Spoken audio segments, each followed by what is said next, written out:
हाँ, आवाज आ रही है सबको मेरी?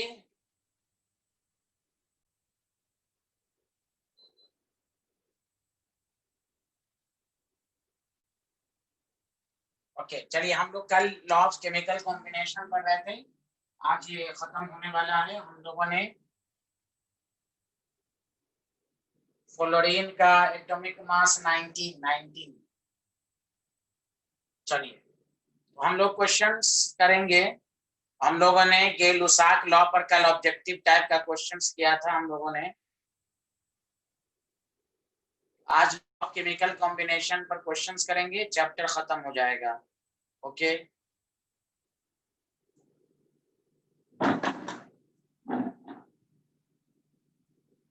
क्वेश्चन लिखिएगा। 5 litre of ethane reacts with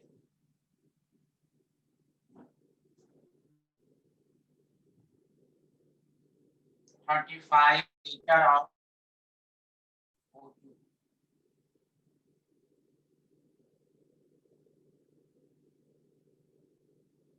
How much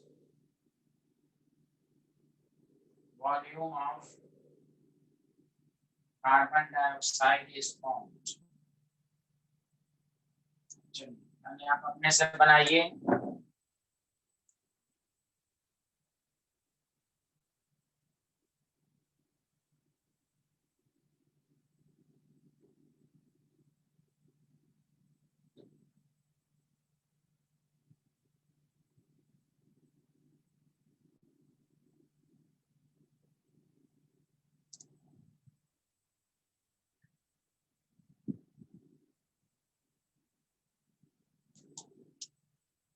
A option 4 litre,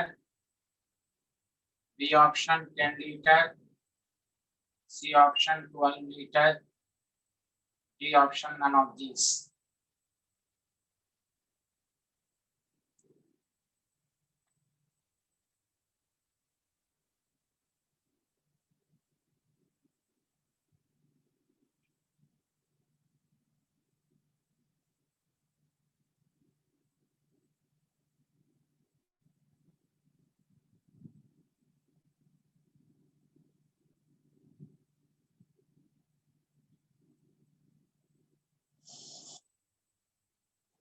मानस जोशी, आप कल कहाँ चले गए थे? मानस जोशी, आप कल कहाँ चले गए थे?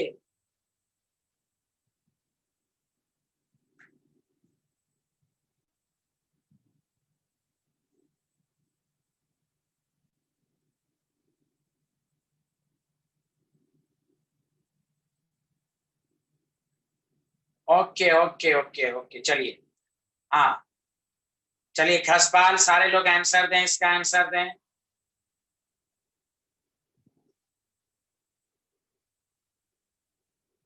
बी ऑप्शन, सबका बी ऑप्शन आ रहा है।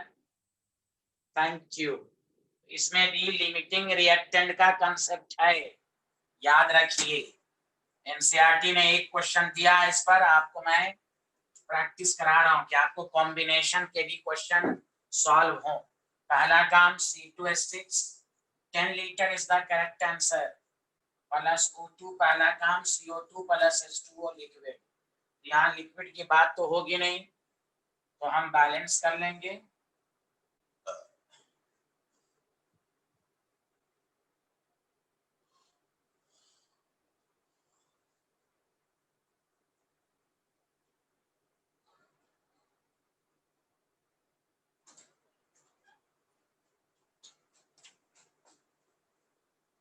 ये आपके पास इक्वेशन है।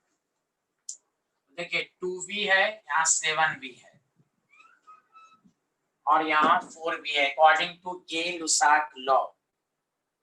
चलिए, मैं यहाँ पर पहले आपको, एक मिनट, वो तो बात की बातें हैं, पहले गौर से सुनिए। एक रफ हम करते हैं।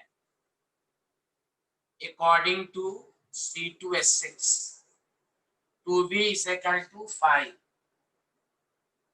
तो v is equal to 2.5 litre. सारे लोग समझे? According to O2 7v is equal to 35, तो V is equal to 5 litre. तो आप बताइए ये कम है तो ये कंज्यूम्ड होगा कि नहीं, ये ज्यादा है। तो यहाँ ध्यान दें सारे लोग, तो कुछ टाइम के बाद क्या हो जाएगा 2 इंटू 2.5 और ये कितना होगा 7 इंटू 2.5, तो ये भी क्या हो जाएगा 4 इंटू 2.5। आया कि नहीं आया समझ में, जल्दी बोलिए। तो कार्बन डाइऑक्साइड के वॉल्यूम कितने बनेंगे 10 लीटर, और आफ्टर रिएक्शन कितने बनेंगे, ये कोई कहेगा C2H6 के वॉल्यूम 0, चूंकि ये कंज्यूम्ड हो गया। 5 है, 5 अवेलेबल है, 5 रिएक्ट किया। आपसे पूछेगा O2 लेफ्ट कितना हुआ, तो बताइए कितना होगा O2 लेफ्ट, बताइए O2 लेफ्ट कितना होगा।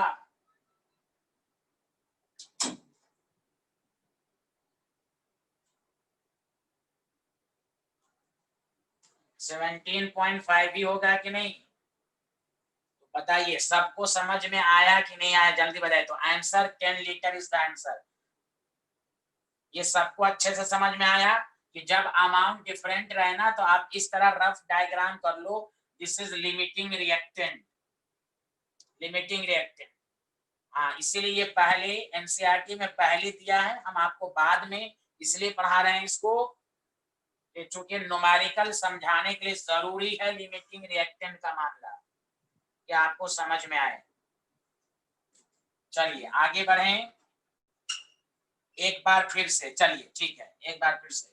पहली बात, जब भी आपको दो रिएक्टेंट का अमाउंट अलग अलग दिया हुआ हो तो आप पहले तो गेलुसाक लो 2V 7V 4V माइनस निशा।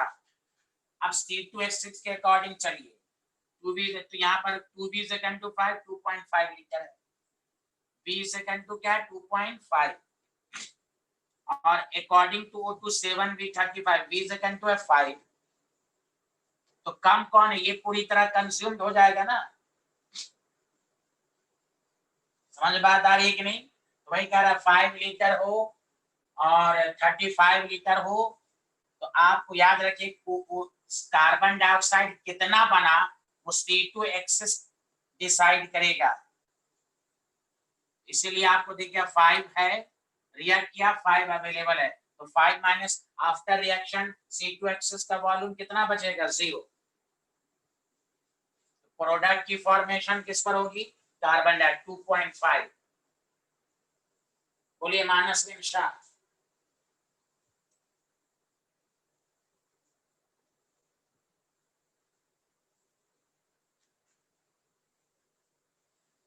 चलिए इस पर एक लास्ट क्वेश्चन गेलुसाक लॉ पर, आसान, मैंने एकदम कल से बेसिक क्वेश्चन से दे देकर आपका समझा रहा हूँ।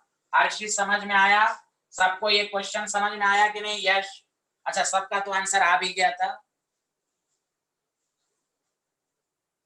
किसी को डाउट तो नहीं है ना।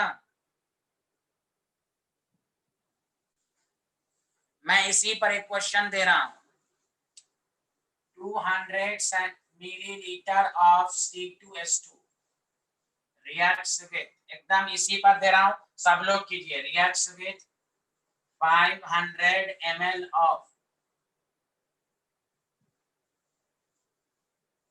500 ml of O2,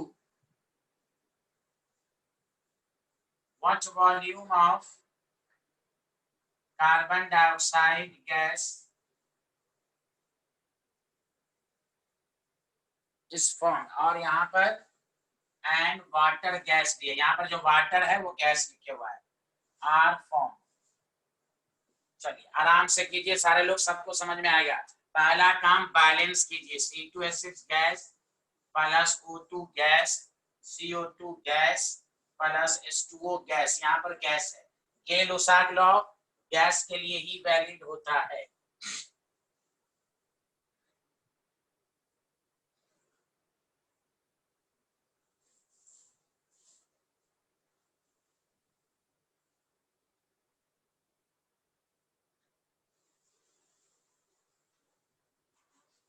चलिए आराम से कीजिए।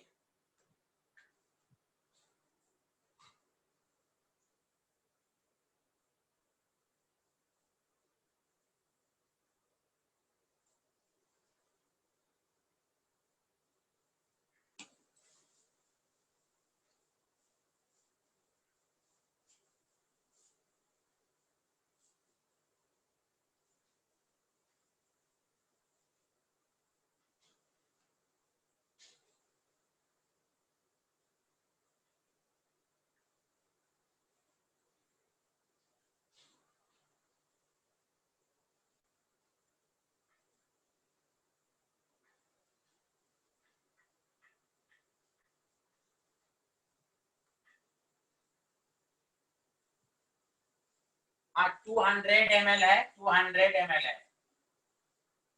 स्क्रीन साफ नहीं है क्या? स्क्रीन तो साफ है। आंसर बताइए कितना आ रहा है, बताइए आंसर गौरव।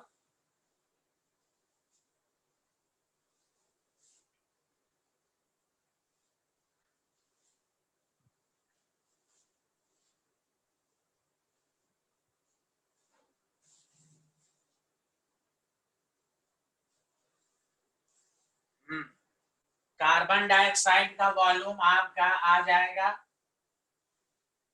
400 ml और H2O का आ जाएगा 200 ml। ये आंसर सही है, ये आंसर सही है सबका।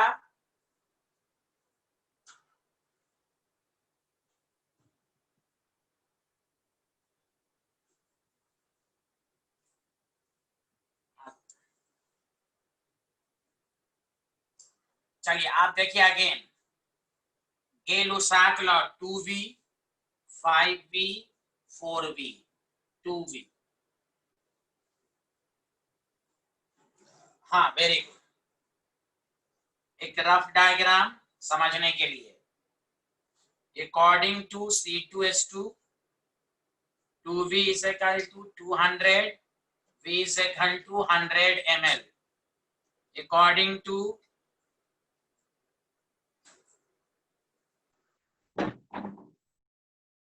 यहाँ प्रॉब्लम है।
चलिए बच्चों, आवाज आ रही है? वेलकम है।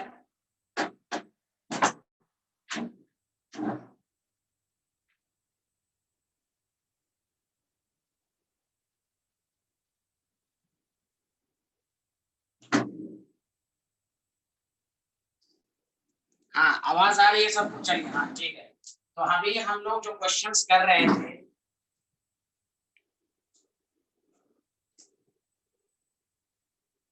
C2H2 प्लस O2 हम लोग कर रहे थे CO2 प्लस 2CO2 4CH2 था।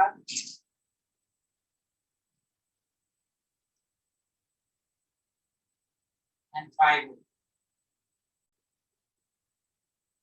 सबका आंसर आ गया था, लेकिन यहाँ गौर से सुनिए, 2B 5B 4B ये सब गैस है, यहाँ वाटर भी यहाँ गैस है। ओके,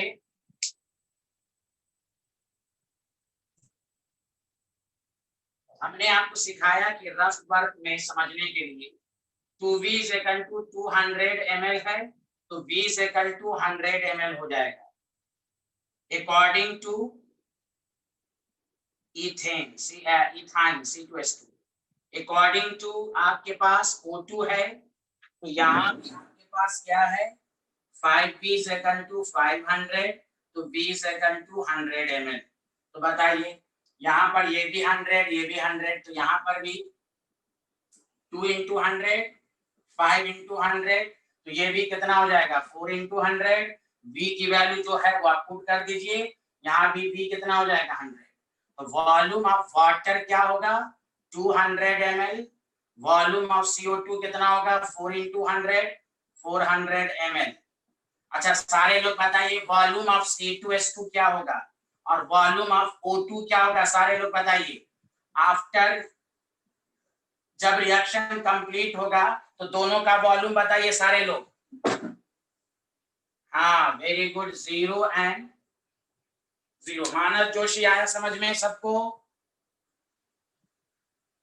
सबको समझ में आया? एमन जाकिर,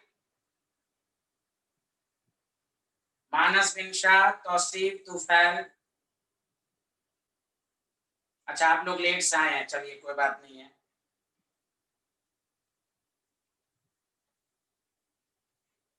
चलिए,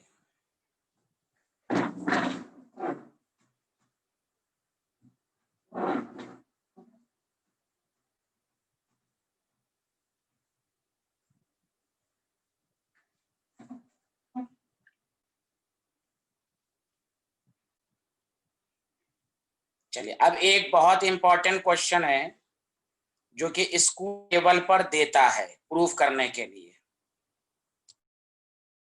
लिखें द मास ऑफ, क्वेश्चन लिखें the mass of copper oxide, सारे लोग लिखें the mass of copper oxide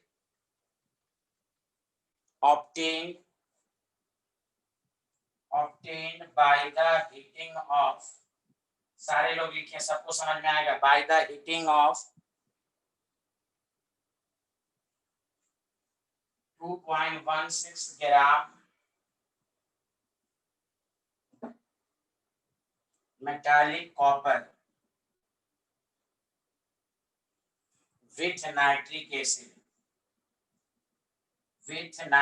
acid and subsequent ignition का मतलब जलाना, बर्न करना, was 2.7 gram.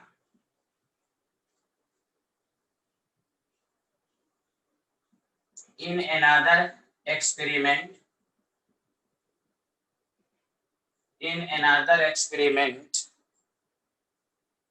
1.15 gram of copper oxide on reducing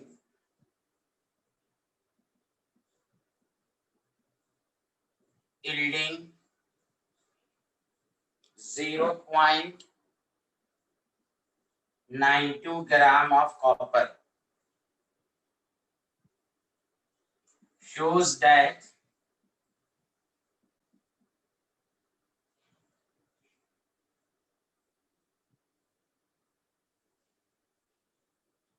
result illustrate the law of definite, यानी ये कह रहा है लॉ ऑफ डिफिनिट कंपोजिशन तो है, लेकिन आपको कह रहा है प्रूफ करना है। ये स्कूल लेवल पर आता है, इसलिए आपको हर तरीके का क्वेश्चंस करना है, स्कूल लेवल भी और ऑब्जेक्टिव भी। समझ में बात आ रही है? The mass of copper oxide obtain by the heating of 2.16 gram of metallic copper with nitric acid. समझा कि नहीं? तो यहाँ पर कॉपर ऑक्स, तो आपको सारे लोग गौर से सुने। क्वेश्चन लिख लिया आप लोगों ने? जल्दी बताइए, क्वेश्चन लिखा आप लोगों ने?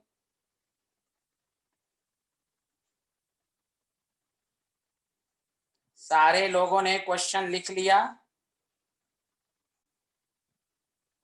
हाँ, बस हमारा मकसद क्या है, सारे लोग गौर से सुनिए। डिफिनिट कंपोजिशन क्या था कि कॉपर ऑक्साइड में कॉपर ऑक्सीजन का रेशियो फिक्स रहना चाहिए, चाहे दोनों एक्सपेरिमेंट हो। दो एक्सपेरिमेंट है, एक नीचे वाला एक्सपेरिमेंट है, एक ऊपर वाला है, दोनों में हमें कॉपर ऑक्सीजन का मास निकालकर उसका रेशियो निकाल लेना है। मकसद बस यही है। पहला ऑक्सीडेशन है, दूसरा रिडक्शन है। तो गौर से सुनिए, फर्स्ट एक्सपेरिमेंट में तो आपको क्वेश्चन खुद कह रहा है, तो लॉ ऑफ डिफिनिट कंपोजिशन क्या था? A chemical compound always contain same element in the same proportions by weight. उसी को आपको प्रूफ करना है। समझ बात आ रही है कि नहीं? तो देखिए, पहला फर्स्ट एक्सपेरिमेंट, ऐसे मैं बता रहा हूं आपको, फर्स्ट एक्सपेरिमेंट है आपके पास। समझा कि नहीं? तो आप खुद सोचिए, कॉपर ऑक्साइड किससे मिलकर बनता है? कॉपर ऑक्साइड में आपको कॉपर होगा और ऑक्सीजन होगा। क्लियर है? तो आपको पहले में 2.7 ग्राम दिया हुआ है कॉपर ऑक्साइड का, देखिए लिखा हुआ है 2.7 ग्राम, और कॉपर का दिया हुआ है 2.16 ग्राम। ऑक्सीजन का मास, यहाँ पर मास ऑफ ऑक्सीजन आ जाएगा, कितना आ जाएगा बोलिए? 2.7 माइनस 2.16 कितना आ जाएगा बताइए? तो 0.54 ग्राम। बस अब पहले एक्सपेरिमेंट में आपको रेशियो निकाल लेना है, C बाई O का रेशियो फर्स्ट एक्सपेरिमेंट में, तो 2.16 डिवाइडेड बाई 0.54। तो अब इसका रेशियो जब निकालिएगा तो बताइए कितना आएगा? 4 रेशियो। देखिए 4:1 आ रहा है। अब यही रेशियो दूसरे एक्सपेरिमेंट में भी अगर आ जाए, समझा, तो हम समझेंगे कि ये लॉ ऑफ डिफरेंस। पहले बताइए, पहला एक्सपेरिमेंट का रिजल्ट सबको समझ में आया? जल्दी बोलिए, पहला एक्सपेरिमेंट का कांसेप्ट सबको समझ में आया कि नहीं आया? हाँ, तो ये बोर्ड लेवल पर आता है, स्कूल लेवल पर प्रूफ करने के लिए पूछेगा, ये याद रखिए। यूनिट टेस्ट में, हाफ ईयरली वगैरह में इस तरह के क्वेश्चंस आते हैं। हाँ, ऑब्जेक्टिव कैसे देगा वो मैं आपको कल भी कराया था, आज भी कुछ क्वेश्चंस कराएंगे। तो आप उसी तरह, अब आप देखिए सेकंड पार्ट आप अपने से जल्दी से कीजिए तो सारे लोग, इन सेकंड एक्सपेरिमेंट या अपने से कीजिए तो देखिए, देखिए सारे लोग। हर्षित आ रहा है समझ में? हर्षित, युवराज,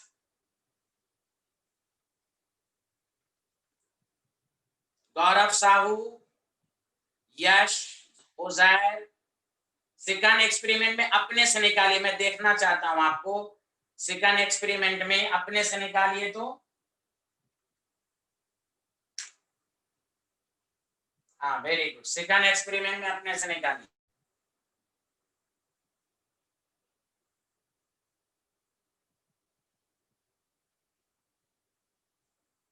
रेशियो, रेशियो आ रहा है, सेम रेशियो आ रहा है सबका, 4 रेशियो आ रहा है, 4:1।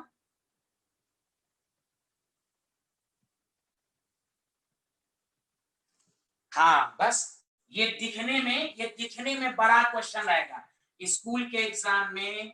फिर इसी तरह करना है, तौसीफ सब, जूबिया सब देखिएगा, आपके पास 1.15 है, कॉपर का 92 ग्राम है, समझा कि नहीं। तो यहाँ पर ऑक्सीजन का मास ऑफ ऑक्सीजन आप निकाल लीजिए, समझा कि नहीं, 1.15। क्यों, आपको मालूम है मास कंजर्वेशन से -92, तो ये आपके पास आ जाए। अब देखिए कॉपर और ऑक्सीजन का रेशियो, समझा कि नहीं, आपके पास क्या है, अच्छा ये 0.92 था, 92 था, 92, हाँ 92, 0.92 by 0.23, 4:1। Therefore, it follows the law of definite composition। सच सच बताइए, सबको समझ में आया कि नहीं आया, सच सच बताइए।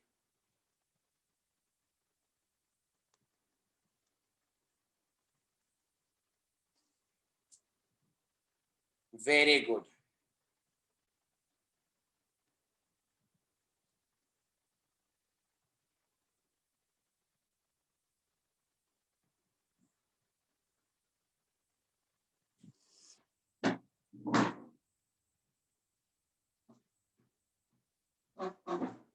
चलिए इसी पर मैं इसी लॉ पर एक क्वेश्चन और दे देता हूं कि आप स्कूल लेवल पर अगर आपको दिया जाए तो कंफर्मेशन हो जाए, समझा कि नहीं। मैं पूरी लैंग्वेज नहीं लिखूंगा, इस क्वेश्चन को शॉर्ट फॉर्म में कर देता हूं मैं। एक्सपेरिमेंट मैग्नीशियम, इस तरह लिख लीजिए कि आपको मैं आपका टाइम बचा देता हूं, समझा कि नहीं। और आपके पास ऑक्सीजन है और एमजीओ है। एक्सपेरिमेंट फर्स्ट है आपके पास, ठीक है, आपको इसका दिया हुआ है 0.243। मैं डायरेक्ट क्वेश्चन दे रहा हूं आपको। और एमजीओ का दिए हुआ है आपको मास 0.403 ग्राम, ये आपको दिया हुआ है मास, ठीक है। सेकंड ऑक्सीजन का नहीं दिया हुआ है। सेकंड एक्सपेरिमेंट में आपको 0.182 दिए हुआ है, समझा।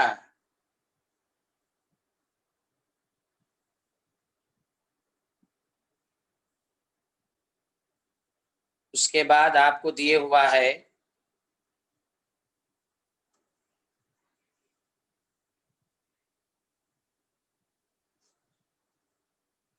0.302 ग्राम, ठीक है, ये आपको दिया हुआ है। चलिए बस ये पूछ रहा है शोज दैट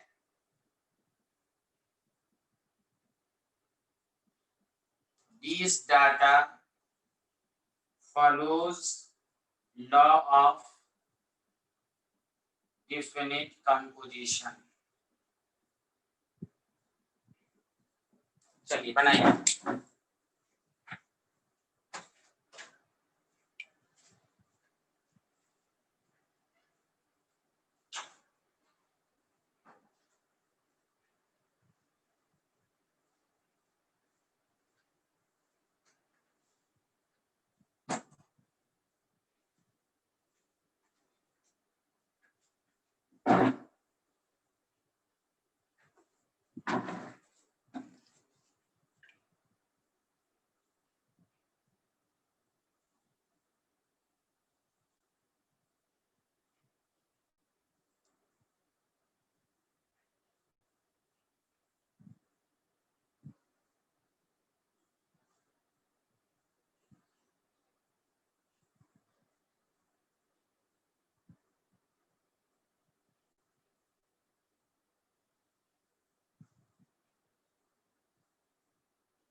दोनों में आ रहा है सबका आंसर, सब में आ रहा है। हाँ तो ऑक्सीजन का मास निकाल लीजिए, 330,6 1, ये इतना ग्राम आ गया, इसमें 0.12 ग्राम आ गया। एक्सपेरिमेंट फर्स्ट में mg और O का जो रेशियो है 0.243, 0.160।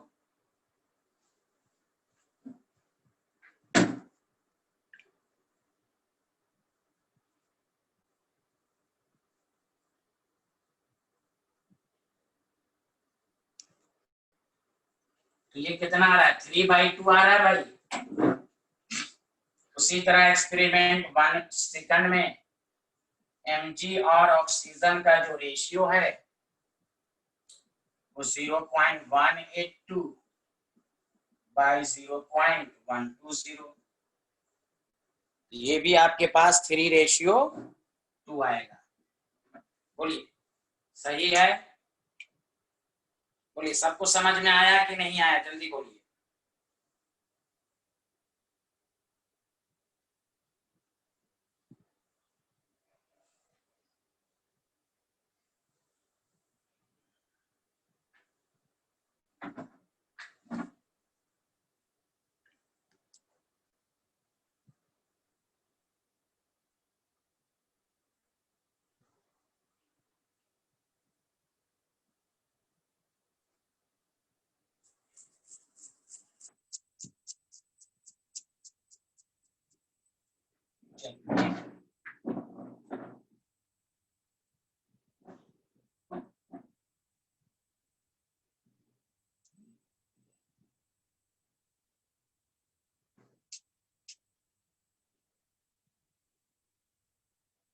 Which of the following pairs of compound follows law of multiple proportion?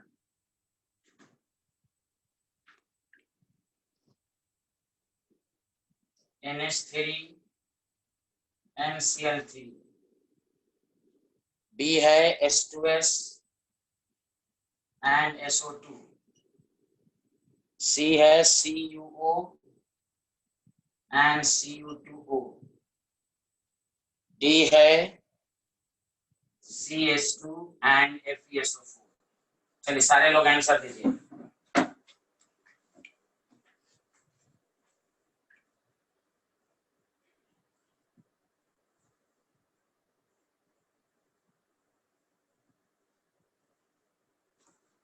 सब लोग आंसर दीजिए। हर्षित, हर्षित,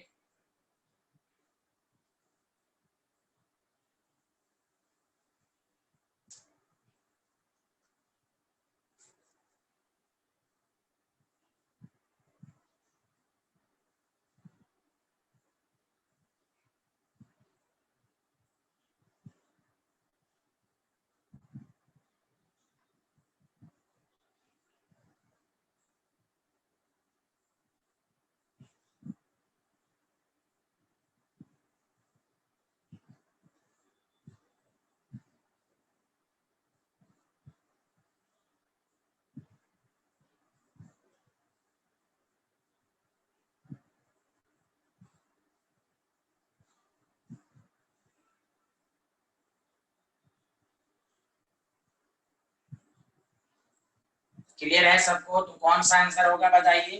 सी ऑप्शन। बाकी में देखिए 2-3 एलिमेंट है, यहाँ भी 3 एलिमेंट है, यहाँ 2 ही एलिमेंट है, कॉपर एंड ऑक्सीजन। बताइए सबको क्लियर हुआ कि नहीं हुआ, बताइए।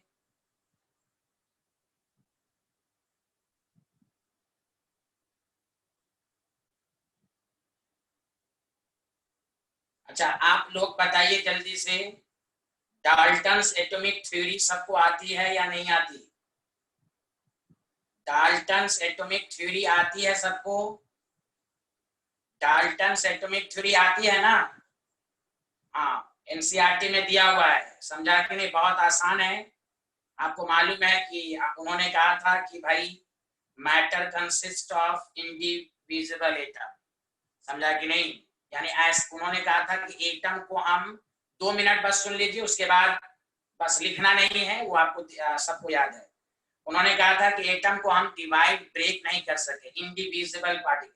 बाद में साबित हुआ नहीं, एटम के अंदर इलेक्ट्रॉन भी हैं, प्रोटॉन भी हैं, न्यूट्रॉन भी हैं। उसके बाद उन्होंने कहा था all the atoms of a given element have identical properties. जैसे उन्होंने आइसोटोप्स, उन्होंने कहा कि भाई कार्बन है, लेकिन बाद में आइसोटोप आया। तो आइसोटोप में क्या होता है? Same atomic number, different mass number. पहले उन्होंने कहा था कार्बन हर तरीके से उसकी प्रॉपर्टी सेम होगी, लेकिन आइसोटोप्स आने के बाद ये थ्योरी गलत साबित हुई। बाद में साबित हुआ नहीं, एक ही एलिमेंट के डिफरेंट आइसोटोप्स होते हैं तो प्रॉपर्टीज चेंज हो जाती है। समझा? यही सब उन्होंने कहा था जो आपको मालूम ही है कि भाई compound are formed when the atoms of different element combine in a fixed ratio. जो लॉ ऑफ डेफिनिट कंपोजिशन है बेसिकली वही डाल्टन्स के मुताबिक भी था। और केमिकल रिएक्शन में क्या होता है? एटम का रीअरेंजमेंट होता है, atoms can't be created not destroyed, ये उन्होंने डाल्टन्स ने कहा था। तो ये चैप्टर लगभग पूरा खत्म हो गया। अब मैं आपको सिखा रहा हूं कि अब आपका क्लास का शेड्यूल क्या होगा। सारे लोग अच्छे से सुन लें कि अब आपको कंफ्यूजन नहीं होगा। जब तक के लिए आपका जो शेड्यूल है, मंडे, वेंसडे, फ्राइडे 4 PM पे हम एटॉमिक स्ट्रक्चर शुरू करेंगे। सारे बच्चों को आना है इस बैच में एटॉमिक स्ट्रक्चर। एटॉमिक स्ट्रक्चर का पहला 50% पार्ट वो 12th की फिजिक्स में भी पढ़ना है, 11th की केमिस्ट्री में पढ़ना है, लेकिन अब बहुत ज्यादा यानी एडवांस लेवल का कोर्स मॉडल केमिस्ट्री में भी पढ़ना है, फिजिक्स में भी 12th के मॉडर्न फिजिक्स में पढ़ना है। लेकिन यही एटॉमिक स्ट्रक्चर में क्वांटम नंबर एक पार्ट आएगा। गौर से सुनिए अच्छे से। क्वांटम नंबर अगर आप नहीं पढ़ेंगे तो पूरी 11th की केमिस्ट्री इनऑर्गेनिक और ऑर्गेनिक समझ में नहीं आएगी। समझा? क्वांटम नंबर, ये एटॉमिक स्ट्रक्चर का 50% पार्ट में कुछ प्रॉब्लम भी हुई तो वो चलेगा, क्योंकि आगे केमिस्ट्री में उसका ऐसे तो सब समझ में आएगा। मैं एक बात कह रहा हूं, लेकिन क्वांटम नंबर बहुत ही मजबूत होना चाहिए। उसी पर पीरियोडिक टेबल थर्ड है, फिर फोर्थ केमिकल बॉन्ड है, और सेकंड बुक, फिर उसके बाद सेकंड बुक पूरा आपका quantum number, SPDF, orbit, orbital, ये सब आप लोग इलेक्ट्रॉनिक कॉन्फ़िगरेशन आपने 9th 10th में पढ़ा, 12th 11th में थोड़ा अलग अंदाज में आप पढ़ेंगे। तो एटॉमिक स्ट्रक्चर शुरू किया जाएगा। अब आइए, ट्यूसडे को 4 PM पे रिवीजन क्लास होगी। पहले चैप्टर का अब प्रॉब्लम डिस्कशन होगा। जो लोग नोट्स अच्छे से बनाते हैं, पहला चैप्टर, अब देखिए मान लिया सेकंड चैप्टर शुरू हुआ, अब सेकंड चैप्टर नोट्स में लिखेंगे। ये जो रिवीजन क्लास होगी वो अलग पेजेस पे आप करेंगे, वो अलग से पेजेस आप निकाल के करेंगे। जब ये सेकंड पहले चैप्टर का रिवीजन खत्म होगा तो आप उस नोट्स में उसको आप लगा लेंगे। जो लोग नोट्स नहीं बनाते हैं उनके लिए मुझे कुछ नहीं कहना है, लेकिन इतना कहना है कि 11th है, नोट्स आप बनाए करें। हर उस टीचर का जो अच्छे से आपको लिखाता हो, न्यूमेरिकल कराता हो, सीक्वेंस में पढ़ाता हो, तो नोट्स आपको बनाना है। एक कॉपी केमिस्ट्री, अलग फिजिक्स, सबकी अलग अलग होनी चाहिए, क्योंकि आप इतने दिनों तक आप पढ़ चुके हैं, आपको भी आइडिया लग चुका है।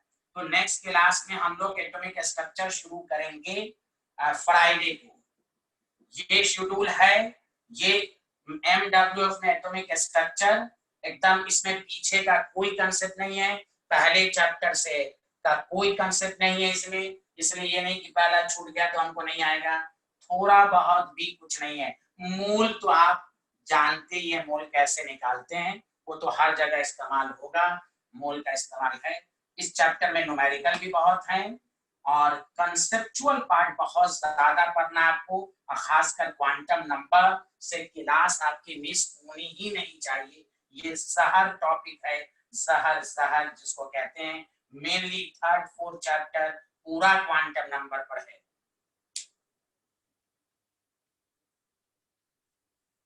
क्या युवराज क्या बोल रहे हैं दोबारा? अच्छा एक मिनट।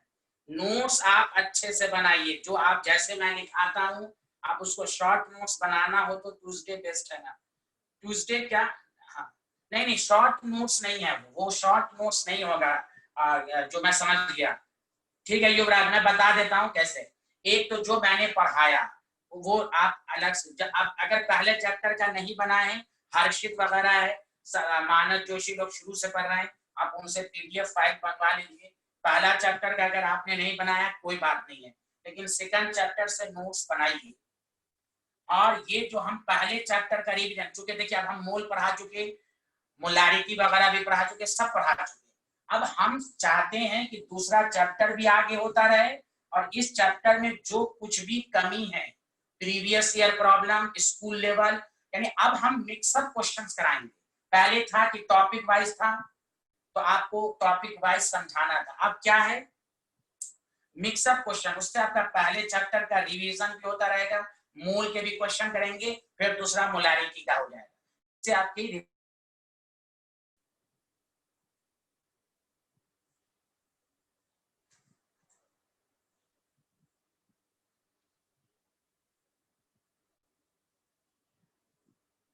नहीं देखिए नहीं नहीं नहीं, यही तो कह रहे हैं, जो शॉर्ट नोट्स कौन देखते हैं? शॉर्ट नोट्स वो देखते हैं जिनकी तैयारी नहीं होती, यही आपको काम देगा। पूरे जो आप हर, देखिए फॉर्मूला आप कितना पढ़ेंगे, फॉर्मूला तो आपको लिखा ही है, हर शॉर्ट नोट्स तो हमेशा, ये तो पूरा आपको इसमें नोट्स, ये नहीं है, ये पूरा डिटेल है, डिटेल वाला आपको है। जब भी आपको मोलारिटी समझना हो, नोट्स में लिखा हुआ देख लिया, इसको जो अभी जो नोट्स बनाया गया है उसको आप यूटिलाइज दो तरीके से कर सकते हैं। अगर आप चाहेंगे हम फार्मूला ही पढ़ें तो फार्मूला सब लिखा हुआ है, मोलारिटी मोलारिटी का फार्मूला लिखा हुआ है, मोलारिटी मोलारिटी का फार्मूला लिखा हुआ है, तो आप शॉर्ट नोट्स पढ़ लें। सब सही है, सब सही है, हम वो नहीं कह रहे हैं, समेरी किसी का भी बनाइए, क्लास में जो आपको पढ़ाया जा रहा है वो पढ़ें तो ज्यादा बेटर। सब वही है, सब वही चीज है। आप मोलारिटी है तो मोलारिटी का फॉर्मूला सब दिया गया है ना, तो ये नोट्स का आप दोनों में यूटिलाइज करते हैं, लॉन्ग में भी, शॉर्ट नोट्स में भी, सब में। अब अच्छे स्टूडेंट की पहचान है कि एक एक चीज को नोट करें और पढ़ें, जब भी एग्जाम में आएगा, समझा। और मैं आपको अभी, आपने शुरू किया है ना, अब आगे आगे देखिएगा आपको और मजा आएगा, क्योंकि पहली क्लास था, आप मुझे जानते नहीं थे, आपको मैं जितना नोट्स लिखा दिया हूं इंशाल्लाह उसी में से आपको आएगा। यानी अगर आपको शॉर्ट नोट्स भी पढ़ना है ना, जैसे मोलारिटी पढ़ना है तो आपको मोलारिटी का फॉर्मूला लिखा हुआ है, इंशाल्लाह जैसे जैसे आप पढ़िएगा आपको और मजा आएगा। नोट्स एकदम साफ सुथरा बनाइए, और जो आप युवराज कह रहे हैं ना फॉर्मूला, उसको आप ब्रैकेट में क्लोज कर दीजिए, यानी रेड पेन या आपको मार्कर हो उससे आप लॉन्ग कीजिए, कि जैसे एग्जाम आए आपको शॉर्ट चीज देखना है तो उस पर कड़ी नजर रहेगी आपकी। हाँ हाँ, वो आपको यही तो है, बहुत पढ़ाया जाएगा। हाँ हाँ, और जो जो फॉर्मूला सब है युवराज जो मैं कह रहा हूँ, तो उसको आप क्या कीजिए, इस तरह मार्कर से रेड लगा दीजिए। लिमिटिंग रिएजेंट पढ़ा, उसका आपने शॉर्ट फॉर्मूला को लगा दिया, तो ये आपका शॉर्ट नोट्स भी तैयार हो गया। और जो नोट्स खत्म हुआ है ना, आप अपने से एक पेज अलग से बना लीजिए। युवराज मैं जो कह रहा हूं उसको समझिए, जो आप नोट्स बनाया एक पेज अलग से बनाइए, मोल निकालने का 3 फार्मूला, 3 अपने से लिख लीजिए। उसके बाद आया नंबर ऑफ इलेक्ट्रॉन निकालने का कंसेप्ट, नंबर ऑफ एटम निकालने का, अपने से एक पेज बनाइए और उसमें लगा लीजिए, यही आपका शॉर्ट नोट्स हो गया। आप डिपेंड मत रहिए बुक सब पर, अपने से शॉर्ट नोट्स, इस लॉन्ग नोट्स में से अपने से शॉर्ट नोट्स बना लीजिए। ये मैं कहना, इससे आपकी प्रैक्टिस और अच्छी हो जाएगी। तो मेरा प्रोग्राम सबको समझ में आ गया, मानस जोशी सब शेड्यूल सबको समझ में आ गया, मानस हसपाल,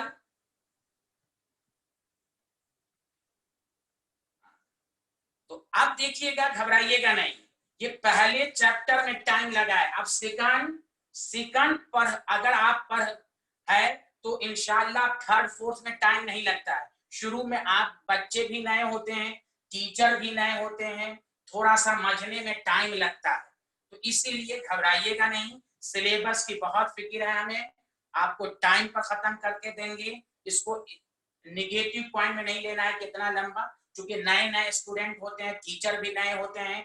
अब आप भी मुझसे फ्री हो गए, हमने भी आपको पहचान लिया, तो अब आप सेकंड चैप्टर जो होगा तो उसमें देखिएगा रेट जो होगा वो फास्ट होगा, अपने आप फास्ट होगा। अपने की समझने की रेट आपकी धीरे धीरे और बढ़ती रहेगी, मैच्योरिटी लेवल आपके अंदर बढ़ता रहेगा, इसलिए सेकंड थर्ड में ज्यादा टाइम नहीं लगता है, समझ रहे ना। तो ये आपका होगा। हाँ तुफैल वो हम आपको बताएंगे, तुफैल ठीक है, वो तुफैल हम बताएंगे आपको। तो चलिए वेंसडे फ्राइडे को मुलाकात होगी, फ्राइडे को हम एटॉमिक स्ट्रक्चर शुरू करेंगे, क्योंकि इस बैच में 2-3 बच्चे और आएंगे इसलिए, वरना मैं आज ही से शुरू कर देता, लेकिन नया चैप्टर है, फ्राइडे से शुरू करेंगे। और ट्यूसडे को MWF, मैं रिपीट कर देता हूं, MWF ये 4 बजे एटॉमिक स्ट्रक्चर। ट्यूसडे को पहले चैप्टर का क्वेश्चन प्रॉब्लम, सिर्फ क्वेश्चन से प्रैक्टिस बढ़ेगी आपकी, तो हम लोग और अच्छे से पढ़ लेंगे कि आपको कोई कहीं से भी पहले चैप्टर से पूछे तो आपका आंसर तैयार हो। बोलिए okay, bye bye, thank you, take care. तो आज इतना ही, फ्राइडे को मुलाकात होगी। Okay, thank you very much.